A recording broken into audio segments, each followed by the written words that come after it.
Deep Research zmienił moje życie. Serio. Szkoda, że nie odkryłem go wcześniej.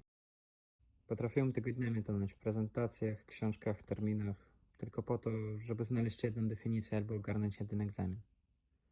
Znasz to. To zna każdy student. 100 kart otwartych w przeglądarce, żeby w ogóle wejść w nieznany temat, na przykład do pracy licencjackiej.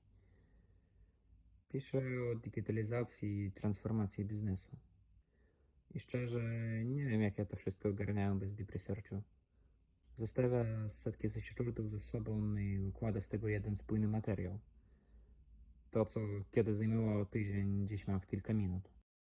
Mówię, że najlepszy moment, żeby zacząć, był rok temu. Drugi najlepszy moment jest teraz. Więc wskakuj do tego pociągu. Tu i teraz.